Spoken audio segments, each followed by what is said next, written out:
filosófico no mês de setembro faz uma reflexão sobre a vida contemporânea. Temos refletido e discutido questões do cotidiano como os novos pecados, sexo virtual e psicopatologia. O tema de hoje será justamente a história da psicopatologia no Brasil, apresentado pelo psiquiatra Benilton Bezerra. Benilton Bezerra tem graduação em Direito e Medicina, mestrado em Medicina Social e doutorado em Saúde Coletiva, ambos na Universidade Estadual do Rio de Janeiro. Atualmente é professor associado no Instituto de Medicina Social da UERJ, pesquisador do PEPAS, que é o Programa de Estudos e Pesquisa sobre Ação e Sujeito, membro da direção do Instituto Franco Basaglia, no Rio de Janeiro, e membro da direção da ONG Casa da Árvore. Tem trabalhado e publicado, tem diversos trabalhos publicados em livros e revistas, tais como Pragmatismo, Pragmáticas e Produção, Casa da Árvore, Corpo, Afeto e Linguagem e Winnicott e seus interlocutores. Algum deles vocês poderão conferir aqui conosco na Livraria da Vila, que está, ele poderá autografar para vocês. Após o encontro, o convidado responderá às perguntas, portanto, vão pensando nisso.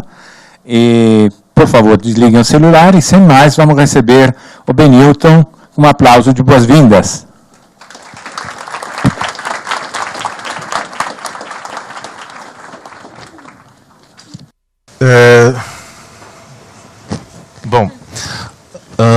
Boa noite a todos. É um prazer estar aqui de volta. Eu vou apresentar aqui algumas ideias que eu espero suscitem uma conversa entre nós sobre psicopatologia e sobre algumas mudanças que no campo da psicopatologia vem acontecendo no último século, nos últimos 100 anos, e um pouco do horizonte que se prenuncia atualmente. Primeiro ponto que eu gostaria de comentar é o seguinte: psicopatologia geralmente é entendida como um campo específico do conhecimento. Psico, pathos, logos, o estudo do sofrimento psíquico. Nesse sentido, é uma área especial da psiquiatria, em especial, mas não só da psiquiatria, e que envolve a definição, concepções do que seja doença mental, descrição do que são as doenças mentais, delimitação das categorias, montagem e classificação, etc. Esse é um aspecto importante e sobre o qual eu espero que a gente possa conversar, porque justamente uma das coisas mais importantes no campo no campo da psiquiatria, mas não só da psiquiatria, no campo social, que é impregnado pela presença das teorias, dos conceitos e da prática psiquiátrica, tem havido o desenvolvimento de uma mudança muito grande nos últimos 40 anos. Ou seja, nos últimos 100 anos a gente viveu uma mudança drástica. Para alguns, uma revolução. Para outros, um pouco desastrada mudança na direção de uma psicopatologia que eu vou tentar descrever daqui a pouco. Mas, além disso, e talvez seja esse o aspecto que eu acho mais interessante a gente discutir, a psicopatologia também diz respeito à vida cotidiana, no sentido de que nós todos, e hoje em dia cada vez mais, absorvemos conceitos, palavras, que nós usamos nas nossas relações sociais o tempo todo. Nós usamos cada vez mais para nos autodefinirmos. Nós usamos para dar nome a certos sentimentos. Cada vez mais, essa é uma característica dessa mudança, nós recorremos ao vocabulário psiquiátrico. Isso não é sem consequências. E é sobre isso também que eu gostaria que a gente pudesse conversar. Então, de certo modo, o primeiro ponto que eu gostaria de dizer, é claro, tudo que eu vou dizer pode ser contestado por pessoas que pensam de maneira diferente. Mas é assim que é bom, a gente poder dar as opiniões e vê-las confrontadas por pessoas que pensam de modo diferente. Então, a primeira ideia que eu gostaria de acentuar é o seguinte: embora a psicopatologia, como disciplina, digamos assim, como parte do campo médico, pretenda muitas vezes se apresentar como uma atividade científica, ela não é.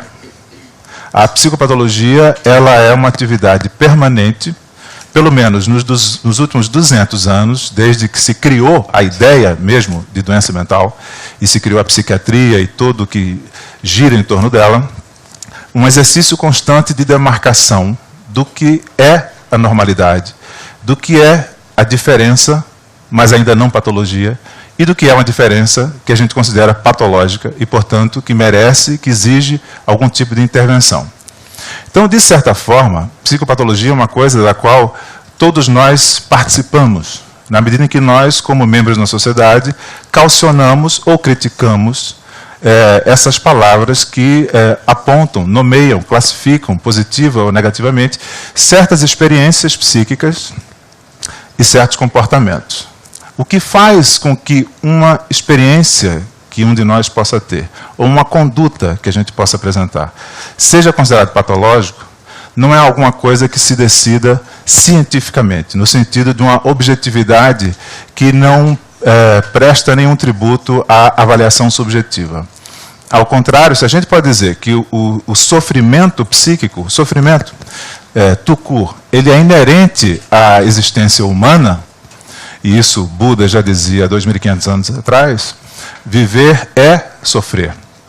Por quê? Porque a vida, ela sempre implica frustrações, implica limites, implica acasos infelizes, e se há uma coisa que nos caracteriza em relação a outros animais que têm mentes, é o fato de que nós sofremos sabendo que estamos sofrendo, e nos interrogando sobre as causas desse sofrimento e agindo de maneiras complexas em relação a ele, e não de maneira meramente automática, como qualquer animal pode fazer.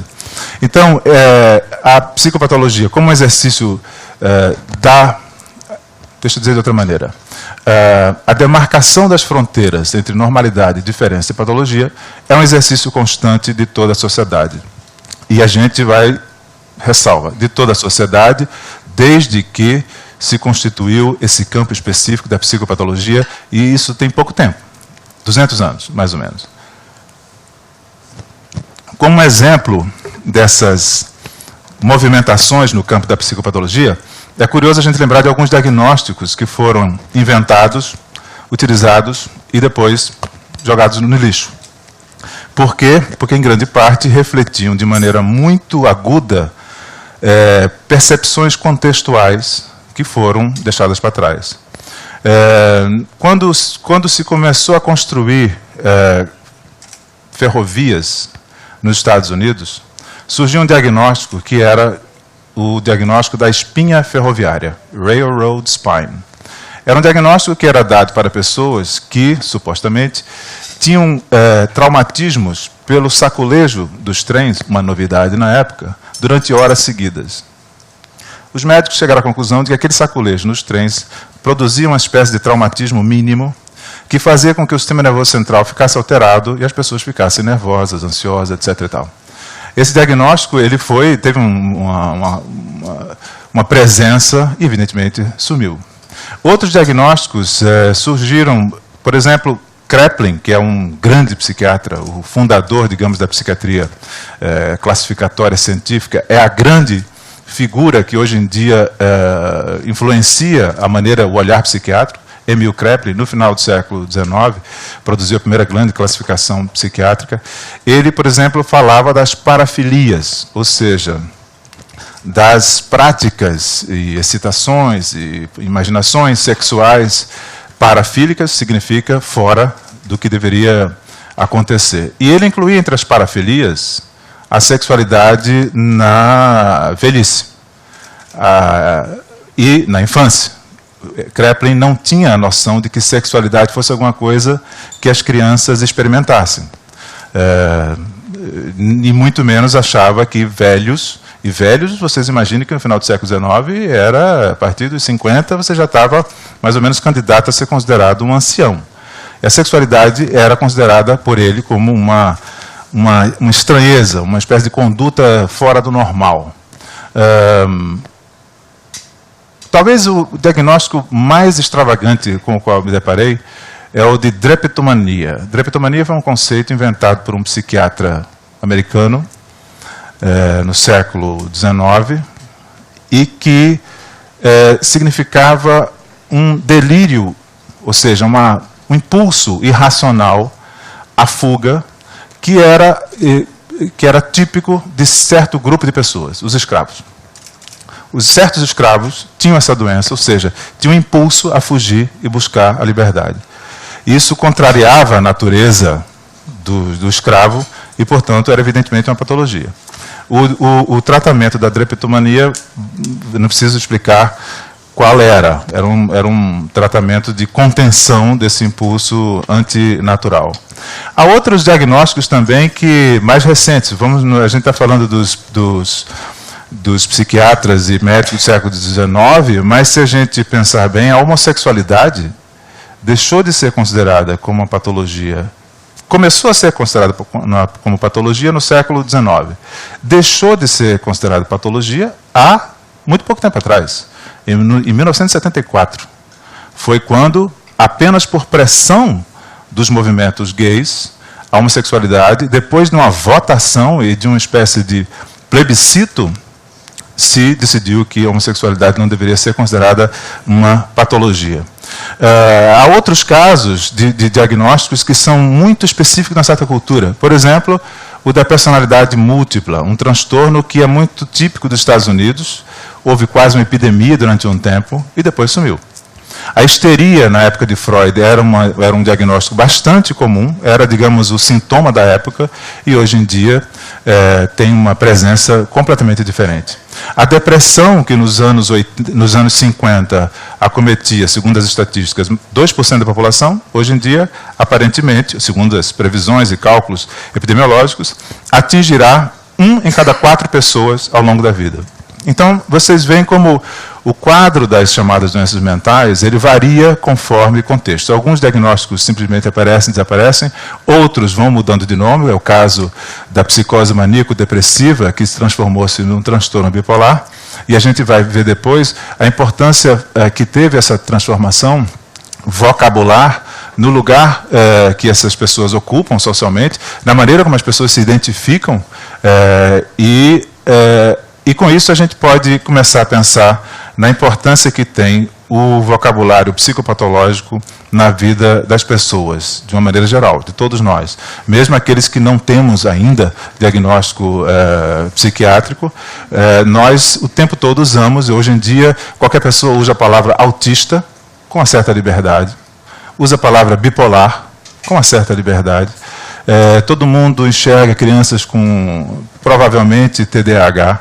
A gente vai incorporando esse vocabulário e isso, de novo, não tem poucas consequências. De todo modo, eu queria falar rapidamente sobre o que foi essa mudança fundamental que ocorreu em 1980, precisamente, com o surgimento da terceira edição do DSM. O DSM, para quem não sabe, é um sistema de classificação diagnóstico de doenças psiquiátricas, criadas pela psiquiatria americana, mas adotada pelo mundo inteiro. Não era para ser, transformou-se na Bíblia dos psiquiatras. E essa mudança do DSM-3, em 1980, ela foi fundamental. Por quê? Até o final da Segunda Guerra Mundial, a psicopatologia ela era fundada numa certa concepção do sofrimento psíquico como uma espécie de dilaceração interna, vivido como um conflito, um enigma a ser decifrado. De uma maneira resumida, todo sintoma era considerado um signo de alguma coisa. O sintoma, uma depressão, uma fobia, um delírio, eles tinham alguma significação, aquilo remetia a alguma coisa especial na trajetória singular daquele indivíduo, na sua relação com o meio.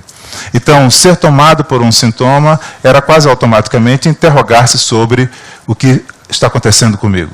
Tratar de um sintoma era tentar entender o que na vida daquela pessoa engendrou acasos, circunstâncias que levaram a pessoa a estar sofrendo daquela forma. Esse paradigma, digamos assim, se devia a várias razões. A influência de Freud, desde o final do século XIX, a influência da fenomenologia ao longo dessa primeira metade do século XIX, a ausência de terapias biológicas, para vocês lembrarem, o primeiro remédio antipsiquiátrico, de fato, surgiu em 1950 e poucos, a clorpromazina. Antes disso, nenhum tratamento biológico, nenhum medicamento especificamente psiquiátrico havia. De modo que a terapia pela fala, a terapia de base psicossocial, era basicamente o que havia de horizonte terapêutico.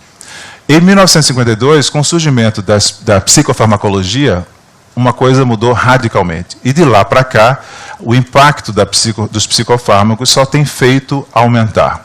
De novo, se nos anos 50, 60, tomar um antidepressivo era alguma coisa que as pessoas tendiam a esconder, hoje em dia as pessoas exibem, dizendo: meu antidepressivo é melhor do que o seu, qual é o seu, você toma quanto, etc. Isso aqui eu tomei. A indústria farmacêutica ela teve um sucesso extraordinário, uma das áreas da economia mais lucrativas. Isso teve um impacto poderoso na mudança do paradigma da psicopatologia, da psiquiatria. Um outro elemento fundamental foi a crise de legitimidade da psiquiatria, nos anos 60, sobretudo, e 70, torpedeada de vários lados. De um lado, pelo fato de que os críticos externos à psiquiatria diziam que o diagnóstico psiquiátrico não tem confiabilidade nenhuma. Cada psiquiatra diagnostica de um jeito muito pessoal. Era verdade. As escolas francesa, alemã, inglesa, americana, cada uma tinha um sistema de classificação. E aqui no Brasil, havia os discípulos das escolas francesas, da escola americana, da escola inglesa, da escola alemã, sobretudo francesa e alemã. E isso fazia com que, por exemplo, fosse quase impossível estabelecer pesquisas multicêntricas. Foi feita uma pesquisa que se tornou clássica, filmando determinado número de pacientes, cujos filmes foram apresentados para psiquiatras ingleses e americanos. Não eram nem franceses e alemães, ou franceses e americanos, eram ingleses e americanos, ambos anglófonos, da mesma cultura. E os mesmos pacientes eram, na sua maioria, diagnosticados como esquizofrênicos nos Estados Unidos e deprimidos na Inglaterra. Ou seja, a confiabilidade do diagnóstico psiquiátrico, comparado com os diagnósticos médicos, era muito baixa. Houve um outro caso rumorosíssimo, chamado o caso Rosenham, que era um psicólogo que juntou umas 12 pessoas e combinou com eles um experimento. Muito engenhoso, simples, mas engenhoso. Ele combinou que, num determinado dia, todas essas pessoas, que podiam ter sido apanhadas aqui, iriam, cada uma para um serviço de emergência psiquiátrico em um estado americano, iriam dizer apenas uma mentira, que ouviam uma voz. E que essa voz só dizia também 3 coisas: oco, vazio e tudo. A escolha desses termos era proposital, porque oco, vazio, é o tipo da coisa que, quando você está deprimido, entediado, sem muito destino na vida, você tem a impressão de que a vida é vazia, etc. E tal. Era para diminuir o impacto da voz. A voz não era persecutória, só dizia isso. E, além disso, somente a verdade, nada mais que a verdade. Resultado: todos foram internados. Todos com diagnóstico de esquizofrenia paranoide, exceto um com diagnóstico de psicose maníaco-depressiva. Foram internados, continuaram fazendo a pesquisa, escrevendo na frente de todo mundo os relatórios das pesquisas. Ninguém reparou nada. Os únicos, na verdade, que repararam foram os próprios pacientes internados, que disseram: você é jornalista, você não é doido, você era... Num determinado dia, eles vieram à luz e disseram: isso é um experimento. Enfim, foi um desastre. Teve várias consequências, que depois no debate a gente pode voltar, mas esse era o tipo de crítica que se fazia à psiquiatria nos anos 60, 70. Além disso, um outro elemento importante foi o fato de que os psiquiatras, que até os anos 50 apenas trabalhavam dentro de asilo com condições toscas de tratamento, ou nos consultórios fazendo psicoterapia, começaram a sofrer a concorrência de outros profissionais, psicólogos, assistentes sociais, pessoas que também eram capazes de fazer psicoterapia, não podiam medicar, mas os médicos também não medicavam muito. Houve uma espécie de guerra, no fundo, de mercado, e os médicos se viram, então, os psiquiatras se viram instados a definir um pouco melhor qual era o seu terreno.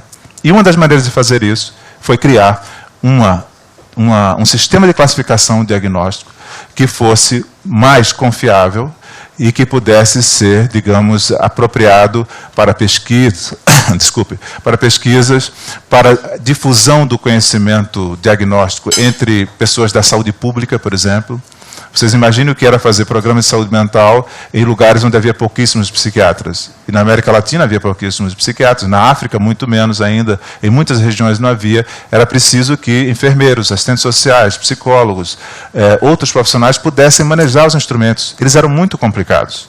Então, um conjunto de fatores fez com que os psiquiatras resolvessem mudar, e aí mudaram drasticamente, varrendo a influência da psicanálise e da fenomenologia, e fazendo vir à tona um sistema de classificação, que é o que nós temos hoje. Um sistema de classificação baseado, sobretudo, na ideia de que sintomas são sinais. O sentido de um sintoma não importa muito. Ele é agrupado num conjunto, e esse conjunto significa uma referência a um diagnóstico, chamado agora de transtorno. A ideia do DSM era a de permitir que psiquiatras de todas as orientações teóricas pudessem conversar. E isso fez com que eles avançassem a ideia de fazer um sistema classificatório que não iria se perguntar sobre a causa dos transtornos.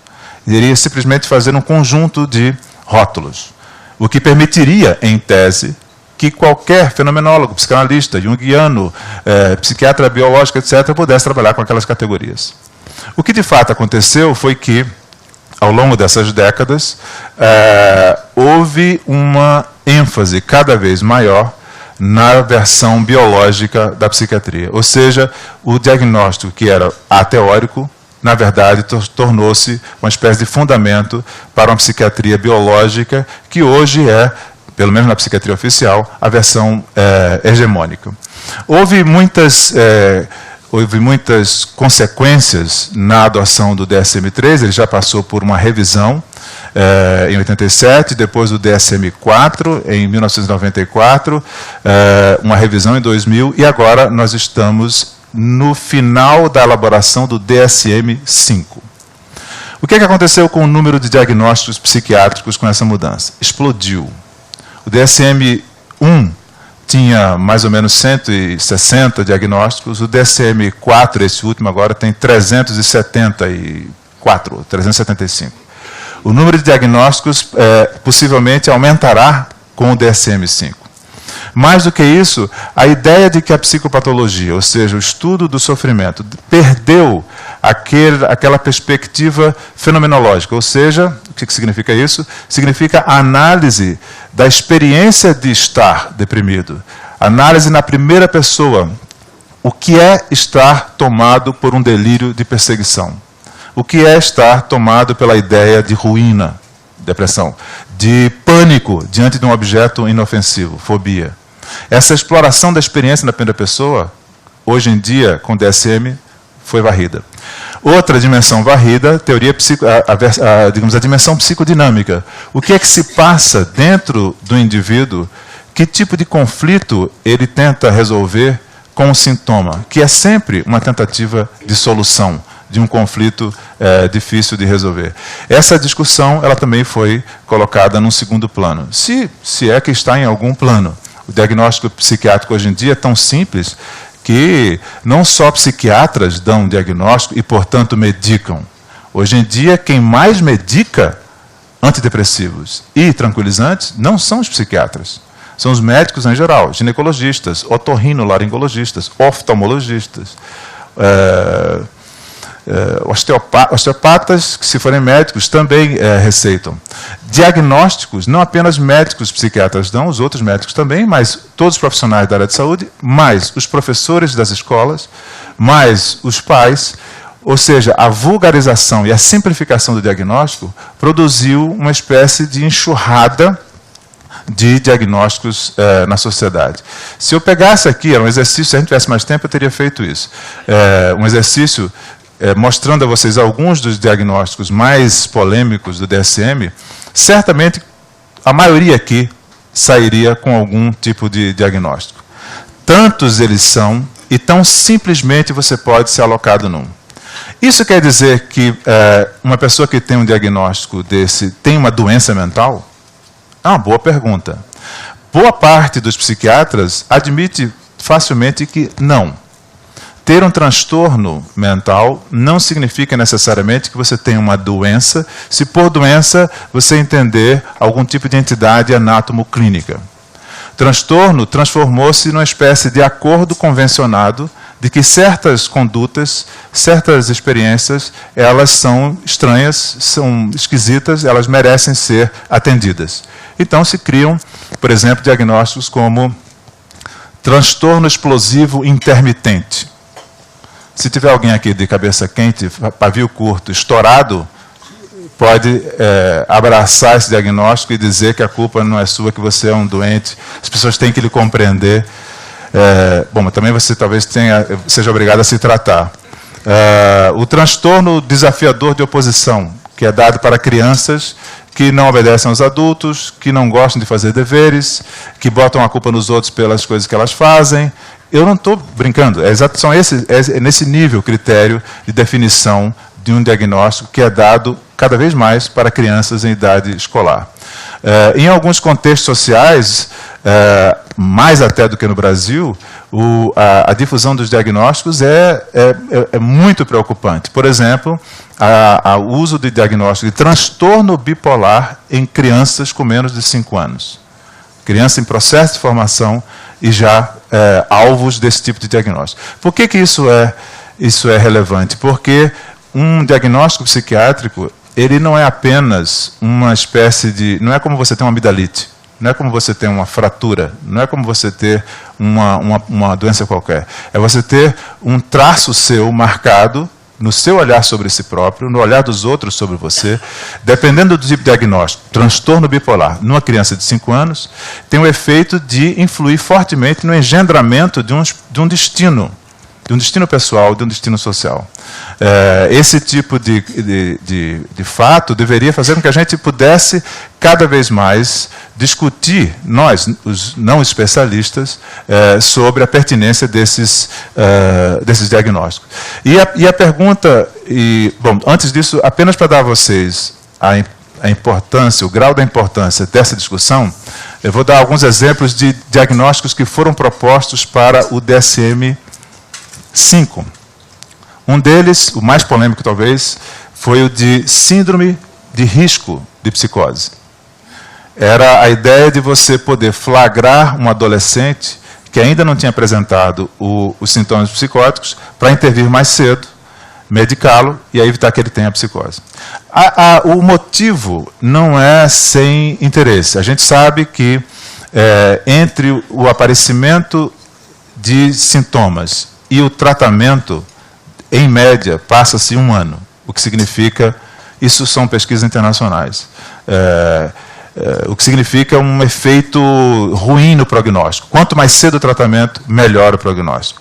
Entre o surgimento de pródromos, de situações que parecem indicar que a criança, o adolescente, possa ter aquela eclosão de um surto mais adiante, passam-se 4 anos. Ou seja, há um período anterior à presença do surto, que quando o adolescente é acolhido, tratado, etc., esse acolhimento pode mudar o seu destino. Esse é o raciocínio, o argumento. O problema qual é? É que a adolescência, que é a parte da população para a qual se volta esse diagnóstico, é, por natureza, turbulenta. O adolescente inquieto, o adolescente ensimesmado, o adolescente que se sente esquisito, que tem comportamentos bizarros, pode ser um adolescente perfeitamente normal. Muitos aqui devem ter tido uma adolescência assim. Seriam irreconhecíveis hoje. E esses seriam os falsos positivos. Alguns críticos chegaram a calcular que, se esse diagnóstico passar, provavelmente não vai passar, haveria cerca de 70% de falsos positivos. Significaria que 70% das pessoas, dos adolescentes com esse diagnóstico, simplesmente não iriam desenvolver a psicose mais adiante. Mas, de novo, quem tem interesse nisso? Interesse direto, a indústria farmacêutica. Interesse indireto, todo o establishment de assistência à saúde mental, toda a rede de profissionais, toda a rede de serviços, etc. E tal. Há, portanto, na construção da psicopatologia, vocês vejam, muito mais do que apenas discussão sobre o que é uma doença mental, o que é a experiência do sofrimento. Há interesses de toda ordem, corporativos, econômicos, políticos, sociais, etc.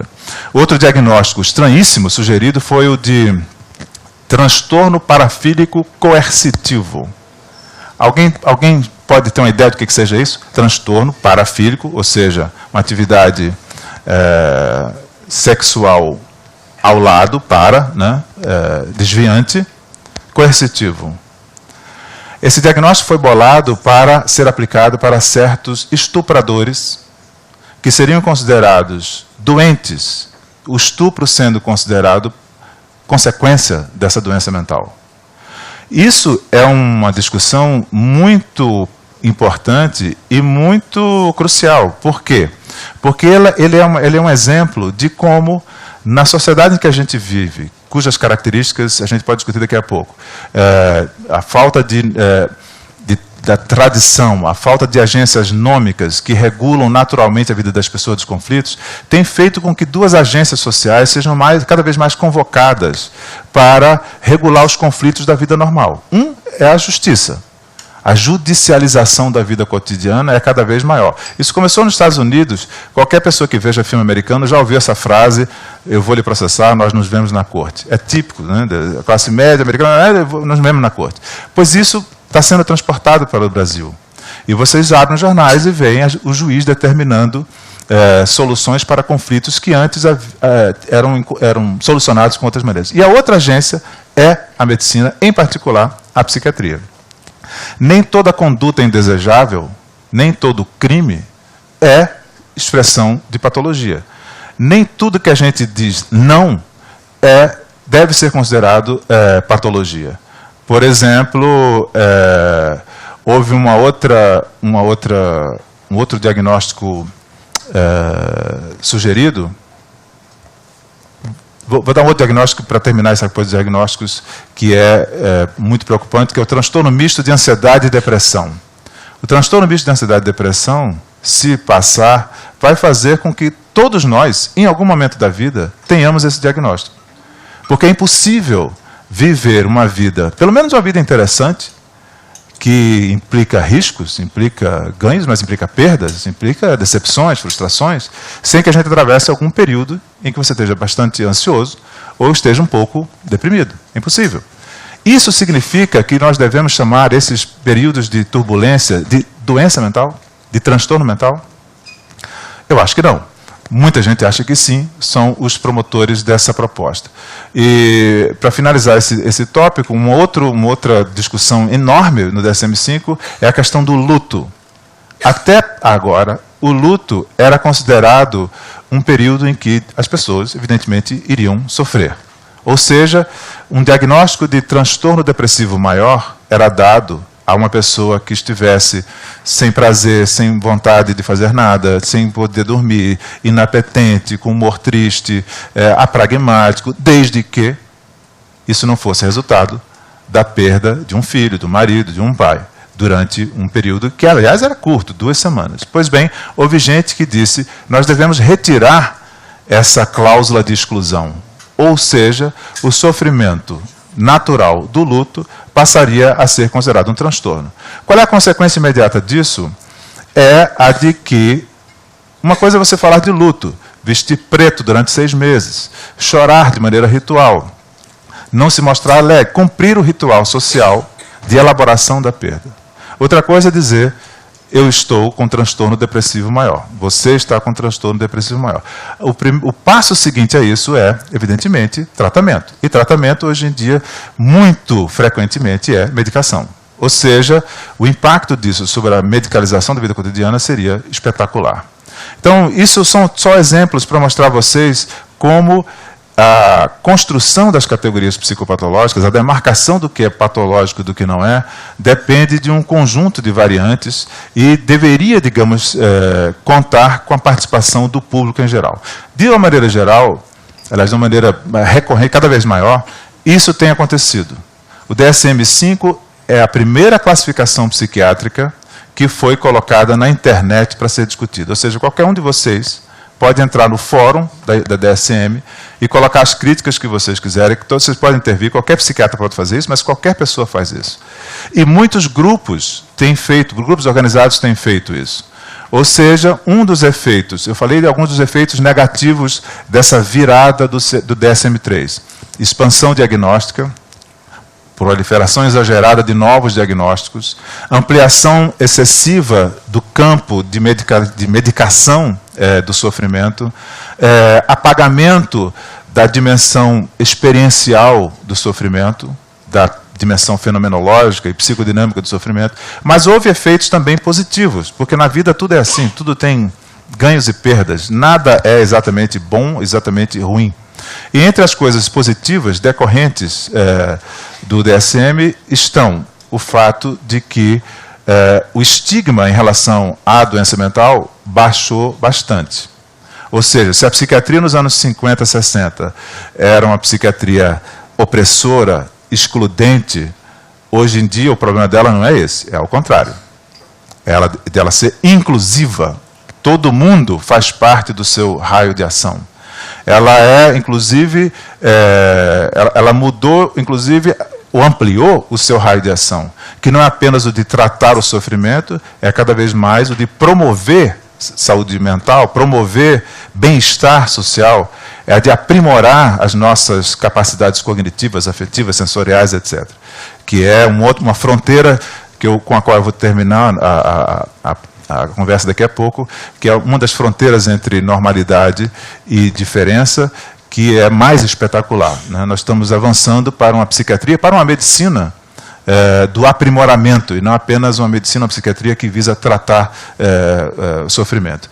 Então, para dar um exemplo clássico do impacto da desestigmatização, vocês não vão nunca encontrar um vídeo, um filme, um livro escrito ou encenado por um psiquiatra que, nos anos 60, 70, viesse a público dizer: eu sou um psicótico maníaco depressivo. Se eu chegasse aqui hoje e dissesse: eu sou um psicótico maníaco depressivo, provavelmente as mesas iriam lentamente se esvaziar, porque a palavra psicótico maníaco depressivo contém uma carga de dramaticidade e de periculosidade, né, que o termo transtorno bipolar enxugou completamente. Primeiro porque a pessoa era um psicótico maníaco depressivo, agora ela tem um transtorno bipolar, ou seja, algo que era inerente à sua essência transformou-se numa particularidade. Com todos os equipamentos e tratamentos que a gente tem hoje, vocês têm, todo mundo aqui deve conhecer pessoas que têm um diagnóstico de transtorno bipolar com uma vida perfeitamente normal. Mais curiosamente, há psiquiatras cujo sucesso se deve ao fato de terem transtorno bipolar, de escreverem, de pesquisarem, de se apresentarem como uma pessoa com transtorno bipolar. O que antes era motivo de fuga dos possíveis pacientes, hoje em dia é um motivo de aproximação. Por quê? Porque um psiquiatra que tem o transtorno conhece por dentro o que é aquela condição. Tem mais a oferecer ao paciente do que outro que não tenha essa experiência. Então, o DSM produziu também esses efeitos positivos. Entre outros efeitos, além da desestigmatização, há o que um sociólogo americano chamado Ian Hacking chama de efeito looping, o efeito de rebote, que é muito exemplarmente ilustrado pelo caso dos autistas. O autismo era um diagnóstico terrível nos anos 50, 60, 70. A partir dos anos 80, o autismo virou um diagnóstico cada vez mais comum, talvez até excessivamente comum. As estatísticas em relação ao autismo, elas explodem. A quantidade de pessoas que têm o diagnóstico é cada vez maior. Inclusive porque também todos nós usamos a palavra com muita liberdade, né?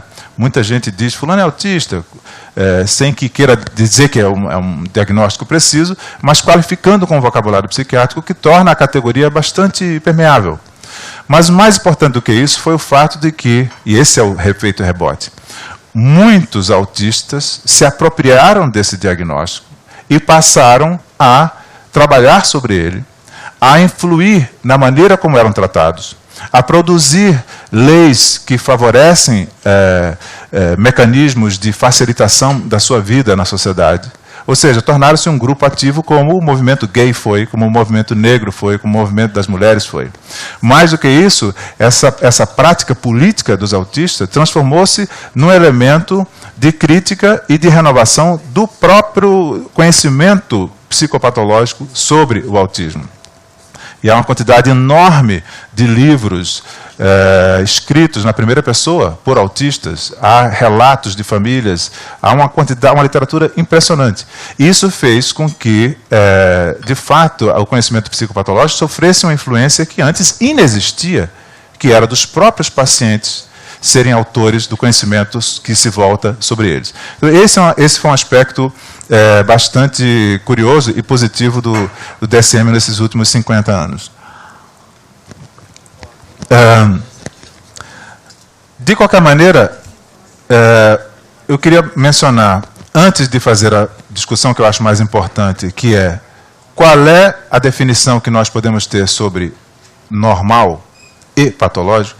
Antes disso, eu queria fazer um pequeno comentário sobre o contexto mais geral, que eu mencionei há pouco, dessas transformações. Ou seja, por que a psiquiatria tomou esse rumo? Além da indústria farmacêutica, além da crise de legitimidade dos diagnósticos, além do avanço do conhecimento biológico, além do trabalho corporativo dos psiquiatras de se transformarem em médicos respeitados, que outros elementos no nosso contexto social fazem com que a psicopatologia tenha tomado esse rumo que ela tomou. Se a gente admite a ideia de que a criação e a circulação dessas categorias não se dá no vácuo, se dá em certos contextos, é por isso que um psiquiatra americano do século XVIII pode criar um diagnóstico como drapetomania. Aqui a gente tinha o Banzo, né, que era um diagnóstico dado para os escravos, todo mundo conhece. Se isso é verdade, então o contexto em que os conceitos psicopatológicos emergem, as classificações psiquiátricas emergem, são um pano de fundo que essas classificações, de alguma maneira, expressam. E qual é esse pano de fundo social que nós vivemos nos últimos 30, 40 anos, não mais do que isso? É o cenário que muita gente poderia, de forma resumida, classificar de pós-moderno, modernidade tardia, que, resumidamente, esse não é o nosso assunto, mas, resumidamente, poderíamos caracterizar como sendo uma sociedade que perdeu a força simbólica das suas metanarrativas, onde as grandes agências nômicas, as agências que organizam o nosso mundo, dizendo o que é certo, o que é errado, o que é bom, o que é ruim, o que é normal e o que não é, todas essas agências, elas se perderam a sua força, de modo que hoje nós somos cada vez mais autônomos em relação a elas, não há nenhum valor mais alto que se levante, contra o qual a gente não possa fazer uma objeção. Nós somos, como diz o sociólogo francês Alain Ehrenberg, mais autônomos do que nunca. Ou, na verdade, nós vivemos na ilusão de que somos mais autônomos do que nunca.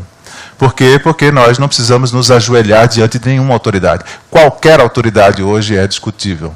Você pode ser um católico fervoroso e não aceitar mais a ideia de que o Papa é infalível. Você critica o Papa e continua sendo católico.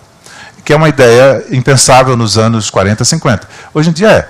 A gente discute tudo. Tudo é matéria de escolha pessoal. Até a anatomia, hoje em dia, a gente aceita que seja matéria de escolha pessoal. Você nasce homem, vira mulher. É mulher, vira homem. Você muda. A única coisa que não se muda, eu costumo dizer, é o time de futebol. Não existe vira-casaca. Vira-casaca é feito unicórnio. Existe na imaginação. Porque uma vez que você é marcado pela adesão a um time, ele pode ir para a segunda divisão, para a terceira, para a quarta, como os torcedores do Santa Cruz, da minha terra de Recife, são exemplo, e você fica ali marcado por aquele laço, ele é inamovível. Tirando o time de futebol, as outras relações de identidade, as outras relações de pertencimento, são todas friáveis, são todas... Isso o que é que produz como na nossa vida cotidiana? Nós somos hoje cada vez mais instados a exercer essa autonomia, a refletir sobre o que é que nós consideramos que é certo e que é errado, a assinar embaixo de todos os valores. Eles só prestam se a gente concorda com eles. Ou seja, nós somos cotidianamente instados a pensar quais são as referências que devem nos nortear. Enquanto que, em sociedades anteriores à nossa, essas referências estavam mais ou menos dadas de antemão. E você ingressava naquele regime sem essa necessidade de refletir individualmente tanto sobre isso. Essa reflexividade, junto com essa destradicionalização, faz com que o discurso científico ganhe, ou o discurso soi-disant científico ganhe uma espécie de valor que não tinha antes. Por quê? Porque hoje o discurso científico é o único que, de alguma maneira, se pretende portador de uma verdade que não pode ser discutida. Todas as outras são. Mas a ciência é um discurso que se apresenta como portador de uma verdade objetiva e que, portanto, é imune a essa crítica permanente. É claro que isso já é discutível em si. No campo da psicopatologia, mais ainda. Mas no caldo de cultura social em que a gente vive, esse foi mais um dos elementos que fez com que a ideia de que nós devemos classificar cientificamente os nossos comportamentos tenha vingado tanto. Por isso a gente hesita muito menos em utilizar um diagnóstico, categorias médicas, para qualificar dramas e situações existenciais. Além disso, é preciso, claro, lembrar os avanços da própria tecnologia biológica na atenção ao sofrimento psíquico. É inegável que com os antipsicóticos nos anos 50, com os tranquilizantes nos anos 60, com os antidepressivos nos anos 70, a nossa vida mudou. E, em alguns aspectos, mudou para melhor. As pessoas que têm problemas que a gente chama de psicóticos têm hoje uma existência social que seria impossível sem a ajuda dos neurolépticos e dos antipsicóticos. Todos nós, de alguma maneira, podemos recorrer a essas medicações e antes éramos restritos a formas de tratamento basicamente verbal. De modo que o fato de que hoje a gente tem um leque cada vez mais ampliado de um repertório de psicofármacos, evidentemente contribui para esse processo de psiquiatrização avançada da nossa vida cotidiana. A difusão do conhecimento mesmo médico é outro elemento, dado pela tecnologia, né, pela revolução tecnológica, sobretudo que a internet produziu. Qualquer pessoa que chega hoje para me procurar já fez uma pesquisa, já chega com um diagnóstico, de certa maneira vem me pedir uma segunda opinião. Aliás, eu acho que isso acontece com os médicos em geral, né? Se você tem uma coisa assim, você olha, fotografa, se você fotografar e botar na internet e dizer o que é isso, vocês vão ter milhões de pessoas respondendo. E você vai poder vir com um diagnóstico, você discute se afinal se é um carcinoma epitelial ou não. Você pode discutir muito, sobretudo aqueles que têm acesso, o número cada vez maior de pessoas tem acesso à internet, à informação, e isso faz, então, com que também essas categorias se difundam de maneira muito fácil. Finalmente, e isso é verdade mais em outros países do que no nosso, há o aspecto econômico do financiamento da atenção. Vou dar um exemplo. Nos Estados Unidos, onde não há uma medicina pública, né, de verdade, Obama está tentando fazer isso, mas sofre uma resistência enorme, basicamente todo mundo que é atendido tem seguro-saúde, se você não é atendido, enfim, a situação é complicada, e os seguros-saúde foram um dos elementos que mais forçaram a construção de um sistema de classificação como o DSM. Para quê? Para poder ter condições de estabelecer uma relação de custo-benefício entre o atendimento dado, o diagnóstico feito e o dinheiro aplicado. Aqui no Brasil, onde nós temos o SUS, que, apesar de todas as dificuldades, é uma experiência muito, muito poderosa, e o problema do SUS o problema que a gente tem em relação ao SUS é levá-lo mais adiante. É conseguir que ele tenha condições de cumprir a sua missão. Mesmo o SUS precisa financiar as suas atividades. Então, um dos embaraços que a gente tem hoje é que muita gente que trabalha nas equipes de saúde da família, na atenção básica, na periferia das cidades, mesmo aquelas pessoas que não querem psiquiatrizar problemas da vida, precisam atender pessoas que estão ali sofrendo nas coisas do dia a dia. Para que um atendimento seja pago pelo sistema, que é público, ele precisa ser registrado. Para ser registrado, ele não pode dizer, eu fiz um atendimento de uma pessoa que estava meio triste. O sistema não vai pagar isso. Ele precisa ter um diagnóstico. Se a pessoa resistir muito, no mínimo ela vai ter que botar um transtorno mental comum, que é um diagnóstico. Transtorno mental comum. Então, isso vocês vejam como uma lógica, que é uma lógica contábil, produz como efeito essa maior permeabilidade e de volume de classificação psicopatológica generalizada. Bom, eu queria terminar um pouco essas considerações para a gente poder então discutir, lembrando a vocês duas coisas. Primeiro, se eu conseguir fazer vocês admitirem essa ideia de que a psicopatologia é alguma coisa que é um exercício cultural, ou seja, toda a classificação psiquiátrica, toda a demarcação do que é doença mental depende de um exercício cultural, reflete o contexto histórico-social de um determinado contexto, então, a questão fundamental com a qual a gente tem que saber é o que é que a gente pode definir como sendo critério de normal. O que é, afinal, ser normal? Não é uma pergunta fácil. E eu espero que a gente possa discutir isso daqui a pouquinho. Mas só adiantando a discussão, existem basicamente duas maneiras de você responder essa pergunta. A primeira, ela tem uma ambição objetiva. Ela quer ser científica. Ela quer ser mais ou menos inequívoca. A gente tem que saber o que é uma pessoa normal para poder saber o que é a normalidade. E isso precisa ser uma coisa clara, objetiva. É uma perspectiva que a gente poderia chamar de naturalista. Como é que ela alcança a ideia de normal? Basicamente com base na regularidade, na normalidade estatística e na ideia de função. Então, você mede o comportamento, as experiências de uma determinada população, seja lá qual for, e você tem aquelas que são mais recorrentes, aquelas que são mais prevalentes, e aí você tem o parâmetro de normalidade. Esse parâmetro de normalidade, é claro, não é o mesmo para crianças, adultos jovens, adultos maduros, velhos. Pode não ser o mesmo em determinadas classes que são metodologicamente estabelecidas. Mas, dentro de uma classe, o que desvia daquela média, aquele padrão, é considerado como fora do campo da normalidade. Esse é, digamos, o método, a maneira objetiva de definir o que é ser normal. A outra maneira, pela rapidez e pelo jeito como que eu descrevi, vocês devem ter percebido que eu não sou muito simpático a essa perspectiva. A perspectiva que me parece mais interessante, embora seja mais complicada, é a que a gente poderia chamar de normativista ou normativa. O que essa perspectiva preconiza?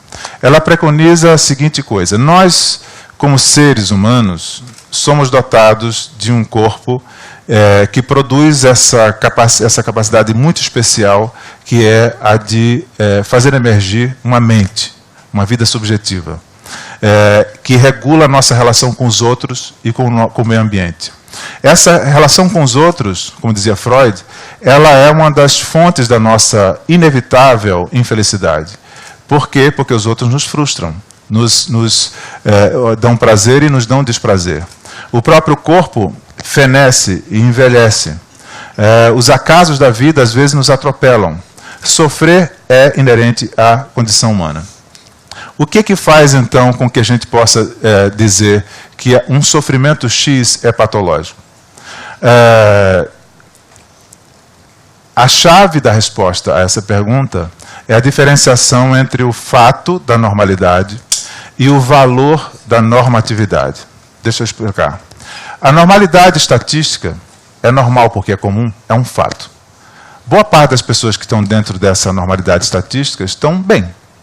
Algumas das pessoas que estão dentro dessa normalidade, embora estejam normais do ponto de vista estatístico, podem não estar nada bem do ponto de vista do valor. Você não ter sintomas não quer dizer que você não esteja doente. Você pode também estar fora dessa normalidade e não estar doente. Você pode ser excêntrico. Você pode ter uma singularidade particular e ser apenas um diferente e não necessariamente um doente. De modo que, embora para efeitos práticos essa ideia da normalidade estatística tenha um valor no dia a dia, na definição do que é uma patologia, esse valor é muito pequeno. E eu vou me reportar aqui a um autor, que é um autor clássico nessa discussão, que é Georges Canguilhem, um filósofo da biologia francês, que definia o limite entre a normalidade e a normatividade com base na ideia não da normalidade como um fato, mas da normatividade como um valor. O que ele queria dizer? Ele queria dizer que a vida, viver, é o tempo todo valorar. Ele diz, mesmo para uma ameba, viver é preferir ou excluir. Mesmo um ser que não tem consciência, se ele é vivo, ele não é indiferente às condições da vida. Ele adere ou ele recua. Um vírus, se você põe um retroviral, ele tenta se modificar para escapar do retroviral. Uma bactéria tenta criar resistência a um antibiótico. Se uma bactéria é assim, imagine qualquer ser consciente. Todos nós, o tempo todo, valoramos como positivo ou negativo a vida que nós levamos, o tipo de contexto em que nós estamos. E, segundo Canguilhem, o que é ser saudável, o que é ser normativo, é ser capaz de exercer essa potência que todo ser vivo tem de manter a sua vida, de manter a sua diversidade e de se reproduzir. Ou seja, ser normativo e, portanto, ser saudável não é não ter doenças. É poder, ao contrário, poder passar pelo sofrimento, poder passar pela doença e se recuperar. Ser normal nesse sentido é ser normativo. Ou seja, é a normalidade enquanto um valor e não apenas o normal como um fato estatisticamente mensurável. Quando a gente começa a discutir isso, e eu espero que a gente possa fazer isso depois, a gente começa a poder, então, admitir que muitas pessoas que podem ter, pelos critérios objetivos dados pelo DSM ou por qualquer classificação diagnóstica, um diagnóstico dado, pode, de fato, se retrair em relação a ele, pode criticar esse diagnóstico, na medida em que ele possa ser apenas, possa dizer que expressa aquele comportamento, aquela experiência, expressa apenas uma singularidade, uma idiosincrasia, alguma coisa que é apenas uma diferença e não merece, não precisa, não deve ser considerado como doença. De novo, há um exemplo clássico atualmente, que é o dos autistas. Boa parte dos autistas que se organiza num movimento de orgulho autista, defende a ideia de que os autistas existem, sim, têm características de funcionamento mental diferentes, sim, mas apenas diferentes. São, como eles dizem, neurodiversos, enquanto que a maioria das pessoas é neurotípica. A maioria de nós gosta de encarar as pessoas nos olhos. Muita gente não gosta de encarar as pessoas nos olhos. Por que considerar isso um traço patológico? Muita gente, latinos em geral, gosta de falar com as pessoas pegando nelas. Tem gente que não gosta desse contato físico. Por que considerar uma pessoa que não gosta desse contato físico como isso sendo um traço que evidencia alguma dificuldade? A gente só pensa assim, segundo esse raciocínio, porque cada classificação de patologia implica a adoção, às vezes não refletida, de um modelo ideal. E o modelo ideal que nós temos hoje é de um sujeito que olha nos olhos, que encosta nas pessoas, é um sujeito autônomo, que não depende de ninguém, é um sujeito que é capaz de ser flexível, porque isso é o que a nossa sociedade exige de todos nós, é alguém que é capaz de mudar de camisa o tempo todo, e isso o mercado de trabalho exige de todo mundo. Então, um mundo em que a flexibilidade, um mundo em que a pluralidade de relações, ela é tomada como sendo um traço da vida cotidiana, isso começa a se transformar num critério de normalidade, enquanto que as pessoas que são mais ligadas a outros valores facilmente são colocadas como sendo não normais e não apenas diferentes, mas patológicos. Então, essa fronteira entre a normalidade e a patologia, hoje em dia, é talvez uma das áreas mais fascinantes da psiquiatria e da medicina, porque ela envolve a todos nós. O caso dos autistas é um exemplo, mas há outros. A homossexualidade talvez tenha sido o primeiro, nos anos 70. Né? O movimento gay foi o primeiro a dizer que eles eram simplesmente diferentes da maioria estatística. E isso não tem nada a ver com patologia. Houve outros movimentos mais curiosos. Por exemplo, hoje em dia você tem a comunidade de práticas sadomasoquistas, BDSM, que também defende a mesma posição. Aquilo que era considerado automaticamente como patologia, perversão, etc., até algum tempo atrás, hoje em dia é reivindicada como sendo uma prática, enfim, esquisita para a maioria, sem graça para a maioria, mas para um grupo de pessoas é uma prática perfeitamente normal.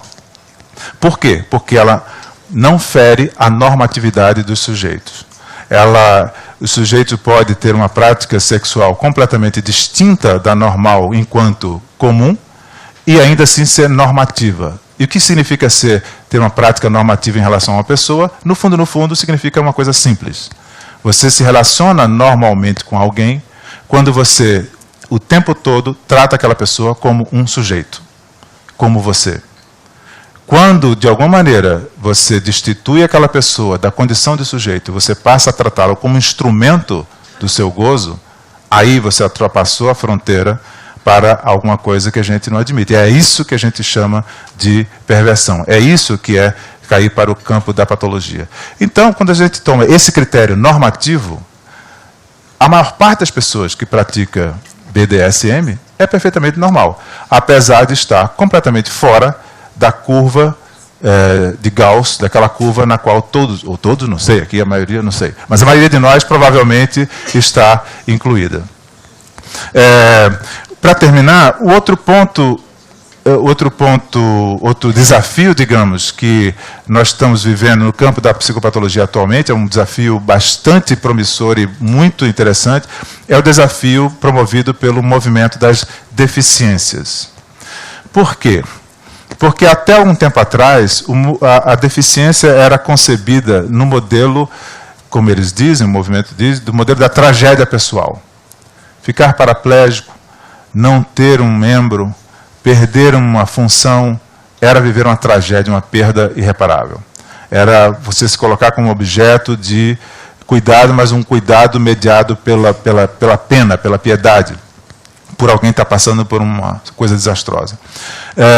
O movimento da deficiência mudou isso radicalmente. Em que sentido? No sentido de assumir que a condição humana de todos nós é de dependência.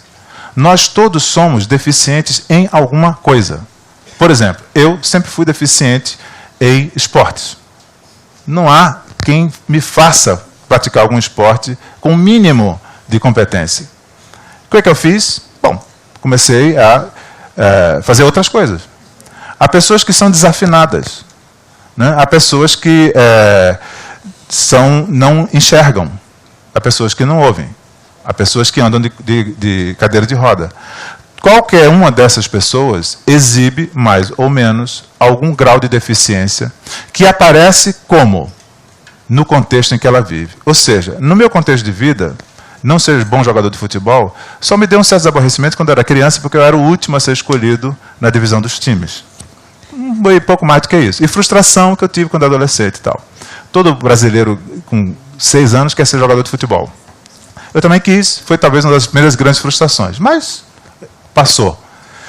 Se você tem uma cadeira de rodas e mora na Suécia,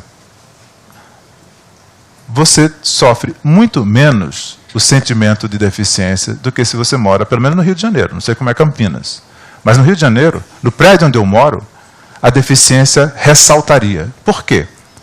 Aumentou, diminuiu a deficiência do indivíduo? Não. É o contexto em que ele se movimenta que não está adaptado para aquela diferença. Então, o movimento da deficiência, ao mostrar que a condição humana é de dependência permanente, varia o grau. Em certos momentos, todos nós, se vivermos muito, seremos muito dependentes dos outros. Então, por que considerar a deficiência como uma tragédia? Ela é uma dimensão da existência humana. Então, qual é o horizonte para o qual aponta o movimento da deficiência? É considerar que a sociedade tem que admitir essa premissa e se adequar às diferenças o mais amplamente possíveis. No caso dos cadeirantes, no caso dos cegos. No Rio de Janeiro, eu só conheço um sinal de trânsito para cegos que fica em frente ao Instituto Benjamin Constant. Se você anda em outras cidades do mundo e você nunca viu, você fica um pouco tec no sinal de trânsito, que diabo é isso? Né? A gente não sabe. uma coisa banal em muitos países. É um sinal que permite ao cego atravessar uma rua sem problema nenhum. O problema da cegueira é, em grande parte, o contexto em que o cego vive, assim como todas as outras deficiências. Isso, se a gente toma para o campo da saúde mental, é muito valioso. Por isso que significa também que Caetano Veloso tem razão. De perto, ninguém é normal. Freud dizia a mesma coisa. Todos nós nos arranjamos, fazemos uma equação, que na maior parte do tempo pode funcionar, mas de vez em quando pifa. E o que é que nós devemos fazer em relação a isso? Aquilo que eu acho, aquilo que o movimento da deficiência preconiza. Acolher, criar condições para que a vida seja o mais razoavelmente organizada, para que a gente possa viver a nossa existência sem nos depararmos com os limites que nos impedem. E se os cadeirantes têm os limites da falta de rampas, as crianças hoje em dia, por exemplo, têm o limite de uma exigência absurda de performance cognitiva. Todas as crianças hoje têm uma agenda quase igual à minha, de segunda a sexta, uma agenda de estímulos, e depois, quando elas ficam hiperestimuladas, vem o diagnóstico e diz: elas estão hiperativas, então vamos tratar dessa hiperatividade. Todos nós somos solicitados a exercermos a nossa autonomia e a sermos bem-sucedidos, a sermos lindos, jovens, fortes, etc. Tá? E quando a gente se depara com isso, a gente, na verdade, se sente insuficiente. Se na primeira metade do século XX, a gente poderia dizer que o paradoxo fundamental que a gente era obrigado a viver era, digamos, impulsos que esbarravam na repressão socialmente organizada. Hoje em dia é o contrário. Hoje em dia nós vivemos numa sociedade que nos incita, digamos, a gozar permanentemente, nos dá autonomia. Nós podemos gozar do jeito que a gente quiser, praticamente não há proibição alguma. O que é ser um transgressor hoje? É difícil. Pensem, o que é transgredir hoje? É difícil, porque tudo vira viral na internet, no Twitter, passa a ser uma coisa que rapidamente é absorvida, pode facilmente virar modelo. O que é ser subversivo hoje? É difícil, dada o tipo de cultura em que a gente vive. Num mundo como esse, a gente poderia imaginar, todos então são felizes, podem viver do jeito que querem. Não. Nunca houve tanta depressão. Por quê? Porque, diante da possibilidade de tudo fazer, o que a gente sente mais é desorientação e sentimento de insuficiência por não estar à altura dos ideais aos quais nós nos identificamos. Então, voltando ao fio da meada, o que o movimento da deficiência nos alerta é de que é melhor a gente prestar atenção naquelas características que nos definem e que dizem respeito à nossa intrínseca relação com os outros, à nossa intrínseca relação com o meio. E pensar em psicopatologia, pensar em sofrimento psíquico, pensar em doença mental, não é pensar apenas no cérebro, não é pensar apenas no inconsciente individual, é pensar também, sobretudo, nesses aspectos ligados à vida que o sujeito tem no mundo que ele habita. Ou seja, deslocar a deficiência do indivíduo deficiente para a relação com o mundo, assim como deslocar a ideia de doença mental do cérebro ou do psiquismo individual para a relação com o mundo, é, digamos, uma proposta que eu acho torna muito mais interessantes as alternativas que a gente pode construir para lidarmos com o sofrimento que, inevitavelmente, nós vivemos e viveremos. Agora, e vou concluir, nós estamos, como eu disse, vivendo um umbral do aprimoramento, do enhancement, como se diz em inglês. Nós já estamos vivendo isso. Medicamentos e práticas, não são só medicamentos, não. Práticas alternativas, né?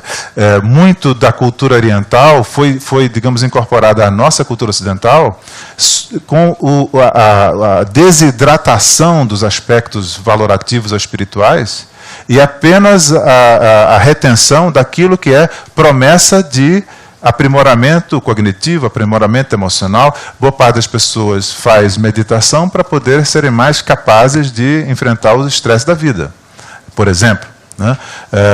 Mas também nas práticas medicamentosas isso está acontecendo. O uso indiscriminado de Ritalina para a atenção de modafinil para ficarem despertos, o uso de antidepressivos para aumentar, ficar mais do que bem, como a expressão clássica, faz com que a gente veja no horizonte que essa questão da normalidade enquanto normatividade sofre também o impacto dessa exigência de permanente aprimoramento, que evidentemente, eu vou fazer um curto-circuito, mas vocês acho que vão entender, tem uma afinidade enorme com o tipo de sociedade, o tipo de economia que a gente vive hoje, que nos exige de sermos o tempo todo ativos, consumindo coisas, realizando coisas, buscando um gozo permanente.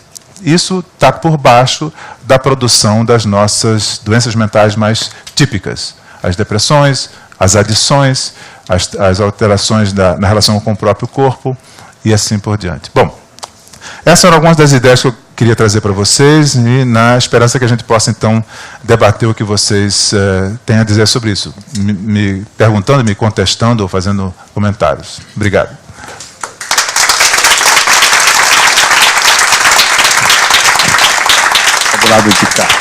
Bom, obrigado, Benilton, por ter demolido uma série de mitos, e pelas provocações fortes que ele trouxe para a gente.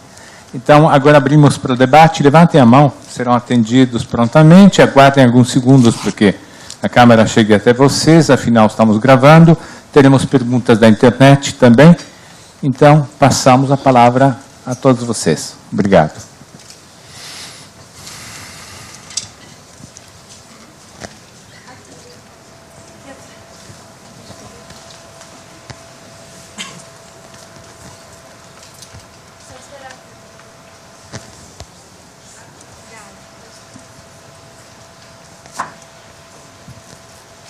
Benilton, boa noite.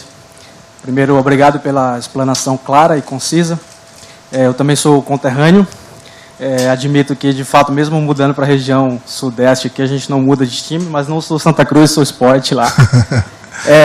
Sou profissional de saúde aqui na região de Campinas e enfrento um pouco de dificuldade no sentido de aceitação social daqueles que convivem com os portadores de alguns transtornos mentais. Quando você traz aí uma proposta de a história da psicopatologia, sobretudo de forma evolutiva, digamos assim, a gente fica pensando um pouco que, de fato, a gente tem muito a evoluir ainda. E quando a gente vê, por exemplo, que antigamente, na proposta de tratamentos, no caso com hospícios, que era proposto aí uma técnica de reclusão social, marginalização, isolamento social. Hoje a gente, pós-reforma psiquiátrica, a gente vê aí uma proposta um pouco diferente, de um pouco mais de reinserção social. Um exemplo aí é o CAPS, Centro de Atenção Psicossocial, que propõe aí um tratamento de forma mais aberta com a sociedade. Mas eu vejo que existe ainda um pouco de dificuldade das pessoas conviver com esses portadores de transtornos mentais. Então, assim, na tua opinião, qual que seria uma fonte mais produtiva de conscientização social e, sobretudo, de aceitação e convivência, para que a gente possa conviver melhor com essas pessoas? Como que você propõe aí? Qual que seria a fonte? Mídia, uma conscientização através de política, etc. Qual que é a tua opinião nesse sentido? Certo. Qual é o seu nome? Maviael. Maviael? Isso. Maviael, essa pergunta ela é muito pertinente e eu acho que está, digamos assim, é o desafio com o qual a reforma psiquiátrica mais tem que se haver, né? Uma vez que ela já virou política de saúde mental, apesar das críticas que têm sido feitas a ela, mas a ideia de que o asilo é uma coisa do passado é ótima. Diga-se de passagem, nem todo mundo aqui é da área psi, não deve saber disso, quando o asilo foi inventado, ele foi uma ideia revolucionária. Porque Pinel e Esquirol, que fundaram o asilo no século XIX, eles tinham a ideia de que, para tratar da loucura, era preciso criar um ambiente que não tivesse os problemas que a sociedade francesa da época tinha. Então, o asilo foi criado como uma espécie de sociedade ideal, com mais liberdade, onde eles eram atendidos de maneira... O Hospício Pedro II, que foi fundado em 1852, no Rio de Janeiro, não sei se vocês conhecem, é o prédio da reitoria da UFRJ, na Urca, no Rio de Janeiro, era um palácio belíssimo. E, é claro, a proposta do asilo degenerou, virou o que nós conhecemos como manicômio. Mais do que isso, criou-se em torno do asilo a chamada cultura manicomial. O maior desafio da reforma não é tanto a mudança na política de assistência, por exemplo, acabar com esses macro hospitais e criar CAPs e criar ambulatórios, etc. O maior desafio é a cultura manicomial. É essa coisa que você vê quando você sai com pacientes e vê o olhar das pessoas, a dificuldade de interação, o medo. Como é que você combate isso? É criando mais interação. E você tem razão. É a mídia, é a televisão, são as novelas. Quando numa novela aparece um esquizofrênico que não é um monstro, isso produz um efeito, né? Quando você circula com as pessoas pela cidade e elas podem interagir, isso produz um efeito. Do ponto de vista da política, eu acho que a interação entre a assistência e o resto das atividades da prefeitura seria fundamental. Só quando a gente começa a conviver com o diferente, você quebra aquele preconceito que havia. Eu vou dar um exemplo, assim, um exemplo pessoal, né? Uma das coisas que eu achei mais interessantes que a Gol fez, no Brasil já há uma legislação que obriga as empresas, depois de um certo número, a terem uma cota de pacientes com deficiência. A Gol, algum tempo atrás, ela fez isso e fez um gesto, eu acho muito interessante, colocar muitas pessoas com deficiências na linha de frente da atenção ao público. Então, pela primeira vez, você via pessoas com, sei lá, com braços diferentes, com pernas diferentes, pessoas com corpos diferentes, atendendo a você numa boa. Coisa que, de uma maneira geral, se esconde. Agora, naquela ocasião, botou na frente. Isso, eu tenho certeza que chocou muita gente. Porque eu me lembro do impacto que eu tive quando eu vi, e depois o sentimento de satisfação que eu tive, né, de ver que aquilo, é claro, era um passo de normalização. Curiosamente, eu não sei se eu estou enganado, mas eu não vejo mais essas pessoas. Não sei o que foi que aconteceu. Mas esse eu achei um gesto muito importante. A mesma coisa, mutatis mutandis, eu acho que vale para a saúde mental. A gente criar maneiras de fazer com que as diferenças emerjam. Foi assim também com os negros, foi assim também com os gays. Foi assim, será assim sempre com qualquer categoria, né? Com as mulheres também. O Brasil, até poder ter uma mulher presidente, teve uma trajetória nisso, né? A gente simplesmente não imaginava isso. Como você ainda não vê, sei lá, negros neurocirurgiões no Brasil. Uma das razões pelas quais eu, com todas as considerações críticas que podem ser feitas, sou adepto à política de cotas, é por isso. Nós temos 500 anos de escravidão nas costas. E isso marca a gente de uma maneira que a gente não é capaz de rapidamente sacar. Somente quando a gente tiver... Aqui, por exemplo, quantos negros tem? Reflete a realidade do Brasil? Não, não reflete. Qualquer estrangeiro vê isso. Qualquer estrangeiro vê isso. Recentemente houve agora não vou me lembrar quem foi, mas um americano, um negro americano, veio para o Festival de Paraty, ótimo, Festival de Paraty, maravilhoso, ele chegou, levou um choque. Cadê os negros? Não tem. Então, é esse tipo de coisa que a gente vê nos loucos, a gente também vê. Se aqui tivesse 50% de negros, garanto que todo mundo que entrasse aqui ia achar estranho. Não ia ser contra, mas por quê? Porque a gente não está acostumado. Então, eu acho que, assim como para as pessoas com doenças mentais crônicas e graves e tal, para todo tipo de traço diferente, eu acho que essa é a política, a visibilidade, é ganhar o espaço público, ganhar o direito de cidadania. Boa noite, professor. Nós estamos transmitindo pelo site da CPFL Cultura, onde os internautas participam enviando perguntas pelo chat. A pergunta de Luiz é a seguinte: muitas pessoas são acometidas por psicopatologias e as famílias não sabem como lidar. Acham que é frescura ou falta de religiosidade. Como explicar à sociedade que esses problemas são reais? Bom, é claro que acho que a pergunta tem duas dimensões. A primeira é a seguinte: muita gente, crianças, adultos, adolescentes, sofrem muito, sem que esse sofrimento seja reconhecido. Isso é um fato. Melhorar esse quadro significa fazer as pessoas se tornarem mais permeáveis a presença do outro, mais acolhedoras em relação ao sofrimento. Isso é uma coisa que independe da necessidade de a gente classificar como psicopatologia o sofrimento. Não sei se estou me fazendo claro. Uma coisa é reconhecer que existe, por exemplo, muita violência nas famílias no Brasil, muito mais do que a gente imagina. Quando acontece um caso rumoroso que vai para os jornais, a gente se escandaliza, mas a quantidade de violência contra crianças, contra mulheres, no Brasil é impressionante. Contra negros, contra pobres, a gente sabe disso, né? Então, isso é um traço da cultura brasileira. Nós somos muito violentos, nós produzimos muito sofrimento e, ao mesmo tempo, nos consideramos pessoas cordiais. E somos.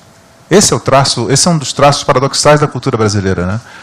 O homem cordial brasileiro é o homem do coração. É o homem que, ao mesmo tempo, é afetuoso e é capaz de fazer tudo pelos amigos, e nós somos alegres e pegamos nas pessoas, etc. Conversamos. No Rio de Janeiro, então, você vai no supermercado, você pode bater papo com 10 pessoas que lhe perguntam qualquer coisa.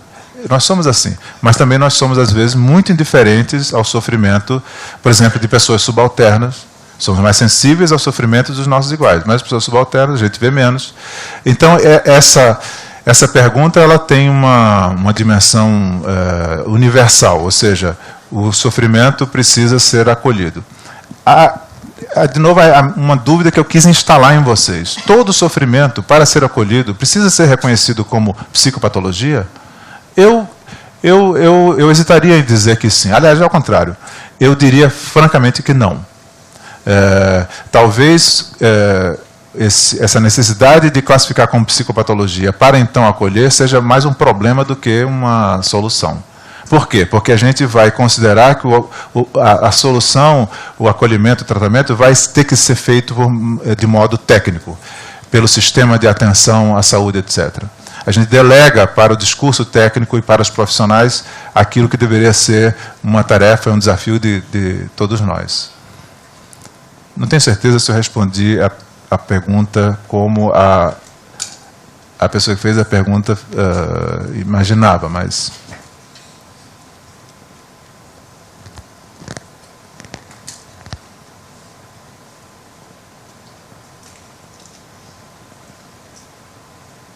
Boa noite, meu nome é Sara, e aí quando você começou a dizer, né, do autismo, eu sou psicóloga e trabalho numa ONG que trabalha com autismo, e depois você disse, né, na área da deficiência, e eu também trabalho numa outra entidade que trabalha com deficiência múltipla. E a sua fala me fez pensar assim, né, quando você deu o exemplo até do seu prédio, da impotência que muitas vezes eu vivo, e aí assim, parece que agora ficou mais clara, no sentido que a deficiência que a pessoa tem a limita, mas a deficiência, né, do social, da falta, né, dos recursos do transporte, da saúde, faz com que aquela deficiência fique muito mais do que realmente aquele indivíduo tem, né, como no corpo, como na mente. E isso é uma coisa assim que a gente não consegue, enquanto trabalhador, ultrapassar em muitos momentos esses limites, né, da acessibilidade e da falta de medicação nos centros de saúde, e aquela pessoa fica com uma deficiência muito maior do que necessariamente ela tem como primária, né, vamos dizer assim. Você reforçou um ponto que eu acho fundamental. A gente tem que... E a gente, eu digo, não é só o movimento da deficiência já faz isso, né? Mas nós, na área da saúde mental, e nós, na população em geral, precisamos reter essa ideia, como eu disse, deficiência é uma coisa que algumas pessoas portam de maneira mais longa, às vezes a vida inteira. A maioria de nós, todos nós, algum dia portaremos em algum momento da vida. Ou seja, enquanto isso não se entranhar na gente como uma percepção do que é ser humano, a gente vai olhar os outros e esperar que eles sejam como nós, os que andamos com as duas pernas, que temos olhos para ver, temos ouvidos para ouvir, etc.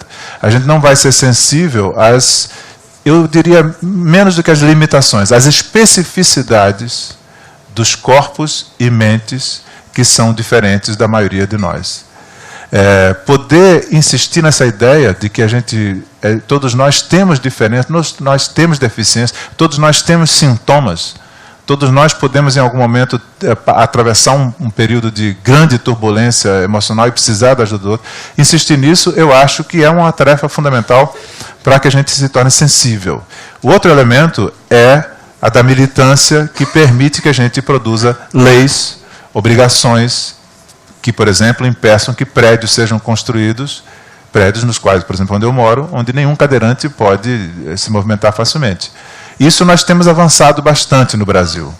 O movimento das deficiências no Brasil, ele ainda está em processo de crescimento, mas do ponto de vista legal a gente já avançou bastante. Mas o problema no Brasil é que as leis, às vezes, precisam mais do que da sua existência para, de fato, funcionarem, né? Leis existem, mas às vezes não colam, não pegam. Então a gente já tem legislação bastante boa. Se ela fosse aplicada, o país seria outro em relação a esse aspecto das deficiências. Okay. Boa noite. A minha pergunta é o seguinte: eu sou advogado de profissão e queria fazer uma ligação entre a psicopatologia com o direito criminal. Um dos conceitos no direito criminal é que a pessoa tem que entender o caráter criminoso do ato que ele estaria praticando, teria praticado. Justamente aí, nesse sentido, tem dois tratamentos distintos, né? Quando se reconhece que o ato foi cometido por uma pessoa que tem algum tipo de transtorno mental, tem um tipo de tratamento pela lei, não é? Seria internação em caso de manicômio e tal. E quando tem o entendimento que a pessoa tinha um entendimento daquele ato criminoso, vai para a prisão, a pena privativa de liberdade. Uhum. A pergunta é a seguinte: para definir essa linha divisória entre esse lado da patologia e o lado do entendimento de um crime com clareza, a ciência da psicopatologia, como é que definiria? Como existe essa linha clara ou não? Como é seu nome? Desculpe. Ângelo. Ângelo, essa pergunta, além de ser muito interessante, ela é muito atual. Porque uma das novidades que vem aparecendo nos tribunais, aqui no Brasil ainda de maneira incipiente, mas em outros lugares de maneira cada vez mais intensa, é o uso de argumentações e de tecnologias que tentam provar a existência de um estado patológico, às vezes no cérebro, a partir de neuroimagens, para pôr em questão exatamente a capacidade do indivíduo, naquele momento, saber que estava agindo em desconformidade com a lei. E aí, esse é um terreno muito complicado, muito pantanoso, porque, digamos, uma coisa é alguém ser tomado por um ciúme enlouquecido e matar no momento de violenta emoção. Transitoriamente, aquela violenta emoção foi maior do que o raciocínio dele. Ele se arrepende, mas o mal está feito. Isso tem um valor atenuante, né? Outra coisa é você mostrar uma imagem cerebral e dizer, essa imagem cerebral mostra que certos circuitos neurais funcionam ou não funcionam, e é a esses circuitos neurais que se deve atribuir o fato de aquela pessoa ter agido dessa maneira ou não. No fundo, está em questão um tema que é o do livre-arbítrio. Nós temos livre-arbítrio ou não? E a resposta não é simplesmente claro que temos, porque muita gente acha que não. Há pessoas que defendem progressivamente a ideia de que nós, na verdade, nos iludimos de que decidimos coisas quando, de fato, o cérebro decide por nós milissegundos antes de nós tomarmos consciência da decisão. Existe um trabalho famosíssimo, Libet, que tratou exatamente disso. Ele mostrou como a decisão de eu fazer isso aqui, a consciência da minha decisão de pegar esse copo é precedida milissegundos pelo acionamento neural que me fará pegar o copo. Isso desmonta a ideia de livre-arbítrio? É uma discussão complexa. Mas o que eu quero... Então, eu não vou te dar uma resposta para isso, porque as respostas poderiam ser múltiplas, mas o que eu digo é que, cientificamente, é difícil de você responder essa pergunta. Eu diria até, de certo modo, impossível, porque você sempre encontrará argumentos pró e contra. No fundo, o que está em jogo é a nossa visão do que é ser um humano, do que é ser um sujeito racional, do que é ter liberdade de escolha. E, portanto, quer dizer, o debate entre aqueles que acham que a ciência, no caso a biologia, poderia explicar, e os que acham que não, a biologia explica como nós somos capazes de fazer coisas, mas não explica por que é que eu faço isso ou aquilo. Uma coisa é explicar como é que o meu cérebro está no momento em que eu estou tomado por uma ira de ciúmes, ou porque eu estou deprimido, ou quando eu estou delirando. Uma coisa é encontrar correlação biológica, sem a qual, evidentemente, não haverá nada disso. A mente só funciona quando o cérebro torna isso possível. Mas admitir que a mente é a expressão do cérebro funcionando, não é a mesma coisa que dizer o que a mente faz é causado exclusivamente pelo cérebro. Por quê? Porque um cérebro só produz uma mente humana, e, portanto, decisões humanas, como essa de matar ou de roubar, sei lá o que for, num contexto no qual o cérebro está incrustado no organismo, ele não funciona sozinho. Nenhum cérebro humano jamais funcionou desincorporado. Toda vez que a gente fala de cérebro e vê a imagem do cérebro, a gente naturalmente tende a supor, meio intuitivamente, que ele pode funcionar ali como um órgão separado. Não pode. O cérebro humano, para funcionar como um cérebro verdadeiramente humano, precisa estar inscrito no corpo, e esse corpo precisa interagir com outros humanos. Se um indivíduo humano não interage com outros, ele simplesmente não vira um sujeito. Ele não produz uma mente como a nossa. Há exemplos clássicos. Um exemplo mais clássico talvez seja o de Kaspar Hauser, que foi um jovem que desde pequeno foi tratado, um caso real, foi tratado numa cabana até os 18 anos, ele não tinha contato com ninguém, era alimentado por baixo da porta, de vez em quando botavam ópio, ele dormia, então ia lá, davam um banho, trocavam de roupa, até os 18 anos ele nunca tinha falado com ninguém. Aos 18 anos ele é solto e vai para uma cidade e tem um fim trágico. E há um filme sobre o Kaspar Hauser, do Werner Herzog, que é muito interessante, e que demonstra essa tese. Ele fez um filme. Hoje em dia é a neurociência quem diz, não é um psicanalista que está dizendo, é a neurociência quem diz.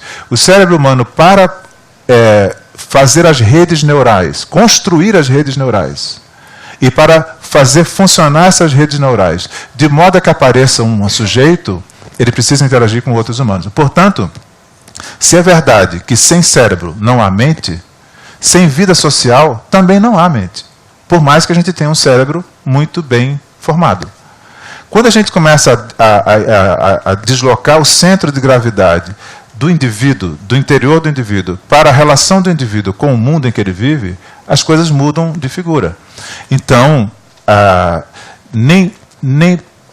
ciência não tem explicação para tudo. A ciência tem explicação para certas coisas.